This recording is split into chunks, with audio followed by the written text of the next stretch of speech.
बहुत गाजी आए बहुत गाजी गए, हमने ऐसे बहुत गाजी देखे। बोला है अडानी साहब की कंपनी के जो सीएमओ हैं उन्होंने। तो ऐसा क्यों कहा है हिडनबर्ग? आपने नाम सुना होगा, बताइए दर्शकों। मेरा आपसे सीधा मैं मुखातिब हूं कि किसी भी देश की अर्थव्यवस्था को, किसी भी देश को बर्बाद करना होता है तो जब ये गोरे जो है, ये जो अपने आप को गोरा समझते हैं, वो चाहे यूरोप हो वो चाहे अमेरिका हो, ये पन्नों में कुछ लिखते हैं और लिख के भारत जैसे देशों में प्रचार करने के लिए उनके पास पूरा तंत्र है जो दिखाता है कि देखिए आपके देश के बारे में इन्होंने क्या लिख दिया। और हम भारतीय इतने इमोशनल लोग हैं कि वॉशिंगटन टाइम्स क्या लिख रहा है, संडे टाइम्स क्या लिख रहा है, डेली मेल क्या लिख रहा है, सिडनी क्या लिख रहा है और हिडनबर्ग क्या लिख रहा है, इस बात की चिंता में अपने शेयर बाजार को गिरा देते हैं। अपना मार्केट क्रैश हो जाता है, अपने अरबपति को, अपने यहाँ के एक नागरिक को जो यहाँ की सरकार को टैक्स दे रहा है, जो कोई चोरी नहीं कर रहा, वो उद्योगपति है, इसी देश की मिट्टी से खड़ा हुआ है और कभी सामान्य जीवन जी रहा था और अब बड़ा उद्योगपति है, इसीलिए लोग गाली देते हैं और क्या करते हैं, एक व्यक्ति को अपमान किया गया। और ये सब कुछ इसीलिए किया गया क्योंकि दुनिया को यह मैसेज जा रहा था कि भारतीय इकोनॉमी जो है ऊपर की तरफ जा रही है। भारतीय शेयर बाजार भारत की बढ़ती ताकत को दिखा रहा था और दुनिया की कुछ ताकतें ये चाह रही थी कि भारत को आर्थिक चोट पहुंचाई जाए और तभी इस देश में यह भी साजिश रची जा रही थी कि देश में बता दो कि एक जो मौजूदा सरकार है वो अडानी वाली सरकार है, वो सरकार एक उद्योगपति की सरकार है, ये सरकार चुनाव अच्छा नहीं कराती। मतलब राहुल भाई, देश पर चौतरफा हमला था, इसमें एक मोहरा हिडनबर्ग था। हिडनबर्ग ने ये कहा है, जो नाथन एंडरसन है जो उसका मालिक था, कह रहा कि भैया हमारा हो गया, हम दुकान बंद कर रहे हैं। तो ये जो लोग पन्ना लहरा रहे थे हिडनबर्ग का, कुछ पत्रकार नदी के किनारे एंडरसन एंडरसन चिल्ला रहे थे, उन सब के लिए बात यह है कि दुकान तो बंद हो गई राहुल भाई।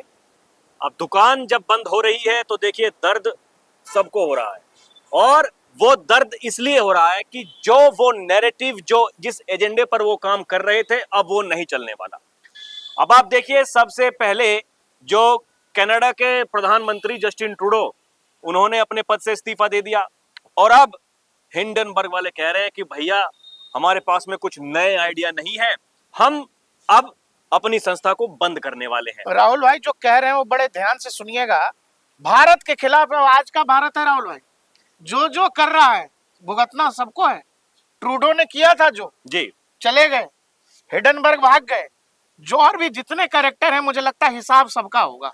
दिक्कत सबसे बड़ी ये है कि हमारे देश के ही नागरिक, यहीं के राजनेता जो विपक्षी पार्टी के नेता हैं, उन्हें ऐसा लगता है कि अगर जो विदेशी मीडिया है वो जो छाप रहा है, जो वो दिखा रहा है वो सच है और जो भारत का मीडिया जो काम कर रहा है वो कुछ भी ठीक नहीं है, क्योंकि यहां पर मोदी ने, शाह ने, बीजेपी ने इस मीडिया पर कब्जा बनाया हुआ है और जबकि विपक्ष का जो विदेश का जो मीडिया है वो निष्पक्ष तरीके से काम कर रहा है।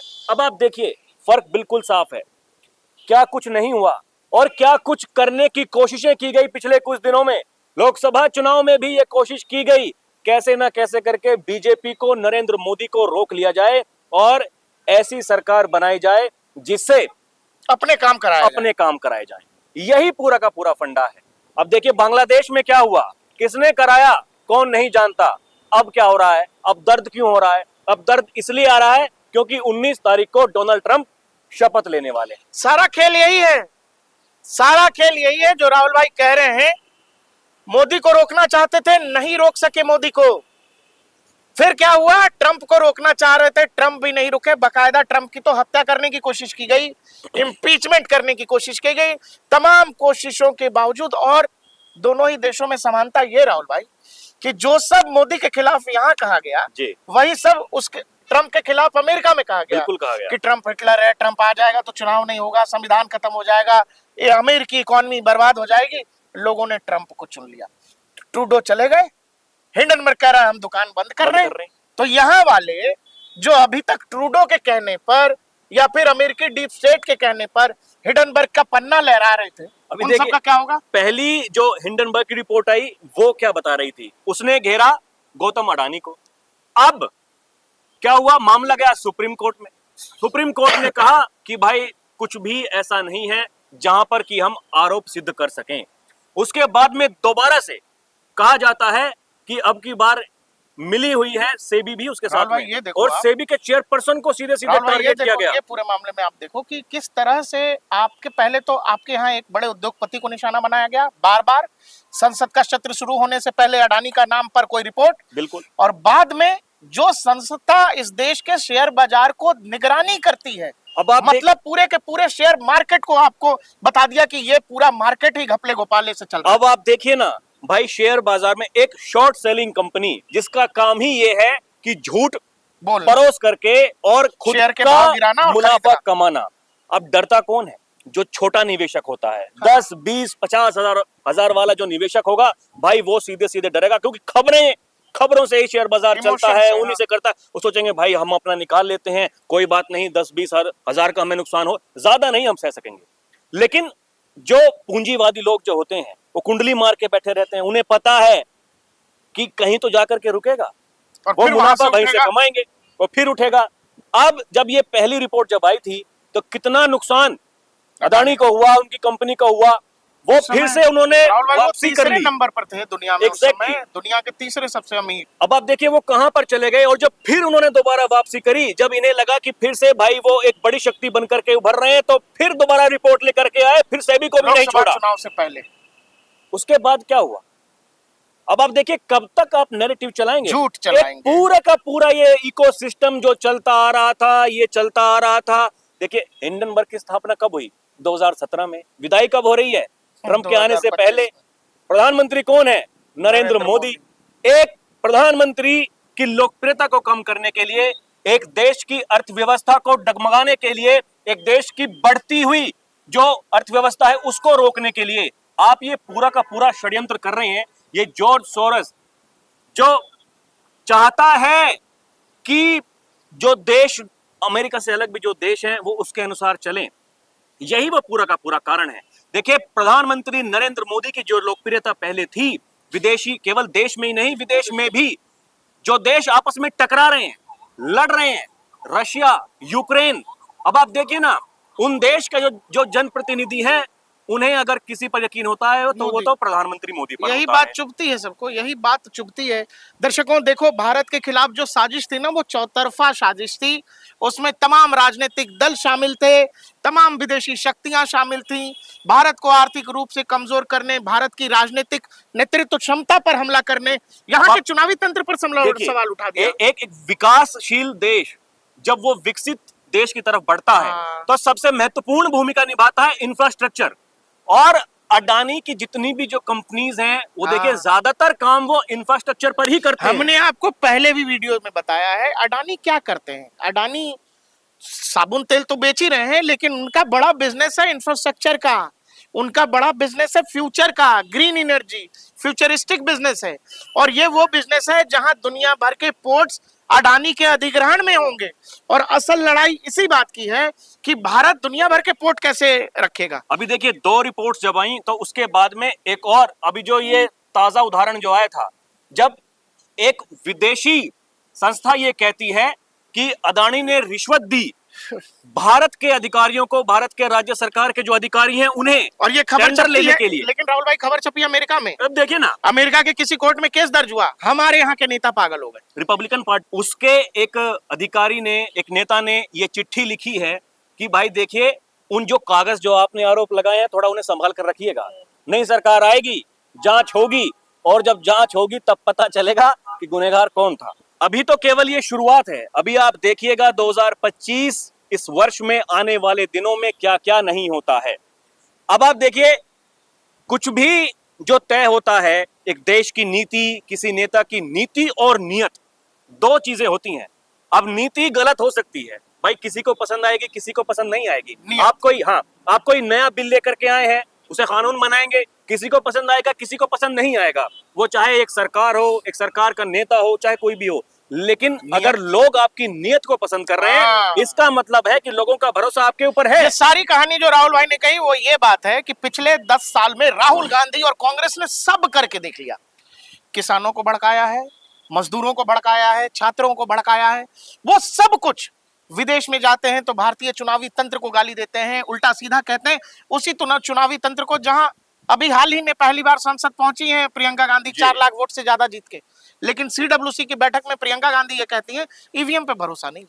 तो ये पूरा का पूरा तंत्र, इसमें विदेशी ताकतें, भारत का राजनीतिक बहुत सारा अपोजिशन, ये सब शामिल। बस ये था कि कैसे भी नरेंद्र मोदी को करप्ट बता दो। अब देखिए नरेंद्र मोदी भ्रष्टाचारी हैं, ये बात कहते हैं विपक्षी नेता, यही तो कहते हैं विपक्षी नेता कि एक देश का प्रधानमंत्री एक उद्योगपति को बचाने का काम कर रहा है। अब देखिए सवाल यही उठते हैं, जब पहले की सरकारें थी तो नाम उठते थे टाटा का और बिरला का, अब सवाल उठते हैं अडानी पर और अंबानी पर। अडानी को इस बात की भी दिक्कत हो गई, वो फर्स्ट जनरेशन उद्योगपति, वो बाप दादा के बनाए हुए नहीं है, उनके बाप दादा उद्योगपति नहीं थे, अडानी फर्स्ट जनरेशन वाले हैं, तो संभव है कि इस वजह से भी उनको दिक्कत हुई है। और देखिए किसी भी देश की इकोनॉमी के लिए एक उद्योगपति का मजबूत होना बहुत जरूरी है राहुल भाई। और कोई भी देश चोर है क्या? कोई भी उद्योगपति चोरी करता है? आप सिद्ध कर पाए?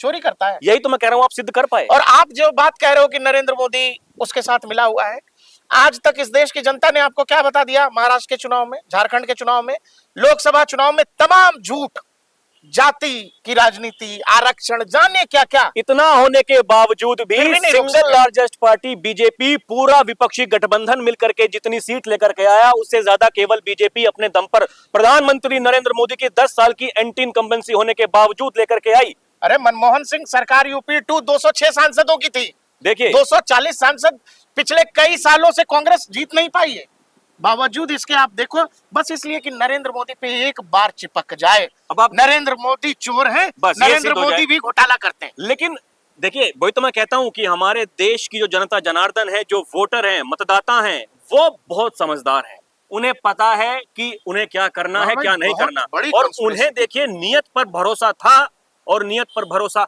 देखिए ना आप आज भी है। जब लोकसभा चुनाव के परिणाम आए थे तो एक मायूसी प्रधानमंत्री के चेहरे पर, गृह मंत्री के चेहरे पर, और जो बड़े नेता हैं राजनाथ सिंह, सूबे के मुखिया योगी आदित्यनाथ का आप चेहरा देख रहे थे, मतलब एक मायूसी कि ये कैसे हो सकता है। अब आप देखिए उसके बाद जब हरियाणा चुनाव के परिणाम आए तो प्रधानमंत्री का भाषण देखने लायक था। किस तरीके से उन्होंने दिखाया कि भाई देखिए ये झूठ ज्यादा दिन नहीं चलता है, झूठ ज्यादा दिन टिक नहीं सकता। देश विरोधी ताकतें, उनका गठजोड़, विदेशी शक्तियां, देश में बहुत सारे लोग। अब देखिए मैं एक बात, देश के जो पहले बड़ा नेक्सस था, देश के जो पहले सीडीएस थे वो एक बात क्या करते थे कि भारत हमेशा 2.5 फ्रंट पर फाइट लड़ रहा है, एक चाइना है, एक पाकिस्तान है, और ये जो आधा 0.5 जो हिंदुस्तान के भीतर जो है, यहाँ आप किस तरीके से राहुल गांधी हर चुनाव से पहले विदेश जाते हैं, हर चुनाव के बाद विदेश जाते हैं, क्या जरूरत है, क्या है उनके पास? नेता प्रतिपक्ष तो अभी बने हैं। विदेश जाने में भी कोई दिक्कत नहीं है, लेकिन विदेश जाके ऐसा क्या बूस्टर मिल रहा है कि यहाँ आके कुछ ऐसी बात करते हैं कि वो लगता है कि देश में अव्यवस्था खड़ी करनी चाहते हैं। अब यही तो दिक्कत होती है कि एक गरीब परिवार का बेटा अगर देश का प्रधानमंत्री, वो कैसे बन सकता है? भाई लोगों को सियासत तो उन्हीं के पास थी, पच नहीं रहा है, सियासत तो उन्हीं के पास थी, देश के राजा तो वो हैं, उस राजा की गद्दी पर राज कोई और कैसे कर सकता है? यही सारी समस्या है। जनता ने अपने बीच से एक साधारण आदमी को चुना और उसको दिल्ली की गद्दी पर बैठा दिया। 15 साल का नेतृत्व है, 10 साल हो चुके हैं, आने वाले 5 साल दर्शकों, बहुत बड़ा नेक्सस था। हम और राहुल शायद इतना एक्सप्लेन आपको कर पाए, नहीं कर पाए, मुझे नहीं पता, लेकिन जब आप ये समझोगे कि किस तरह से आपका स्टॉक मार्केट निशाने पर इसलिए था क्योंकि स्टॉक मार्केट दुनिया को ये बता रहा था कि भारत बहुत तेजी से आगे जा रहा है, भारत बहुत तेजी से आगे बढ़ रहा है। जब किसी देश की स्टॉक मार्केट में जो उसके डोमेस्टिक जो इन्वेस्टर हैं उससे ज्यादा अगर फॉरेनर इन्वेस्टर्स शामिल हो जाते हैं तो ये दर्शाता है कि उसकी ताकत पर केवल देश में ही नहीं, लोग दुनिया से भी भरोसा करते हैं। और ये बात दुनिया के बहुत सारे लोगों को चुभ रही थी, हमारे यहाँ वाले कुछ लोगों को इसीलिए चुभ रही थी कि ये संदेश दे रहा था कि नरेंद्र मोदी का नेतृत्व मजबूत है, भारत मजबूत है।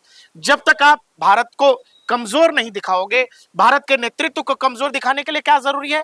शेयर बाजार का नीचे आना, सड़कों पर भीड़, सड़कों पर आग लगाते लोग, सड़कों पर कोई आंदोलन खड़ा कर दिया जाए, कोई विद्रोह खड़ा कर दिया जाए, 1000 लोगों की भीड़ सड़क पर बहुत लगती है राहुल भाई, और उसी को लोग बता देते हैं यही देश की आवाज है, करोड़ों लोगों को कोई नहीं सुनता। बांग्लादेश में यही हुआ है, बांग्लादेश करने की कोशिश थी, लेकिन बहुत, वो कहते हैं ना, बहुत मैच्योर लोकतंत्र है, बहुत मैच्योर डेमोक्रेसी है भारत का, और इसने 2024 में जो चुनावों के नतीजे दिए उसके बाद जो अलग अलग राज्यों के नतीजे आए, उसने ये बता दिया संदेश जनता का कि आप झूठ, फरेब और इस तरह से कुछ भी वेग बात कह के निकल जाओगे, ये होगा नहीं।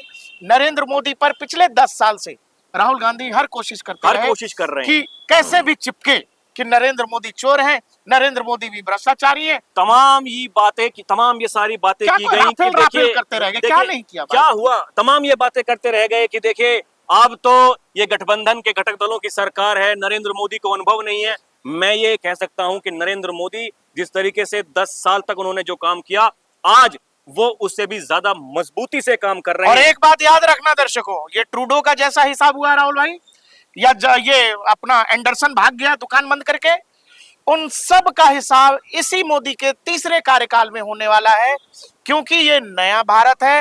नया भारत छोड़ता नहीं है दर्शकों, घर में घुस के मारता है।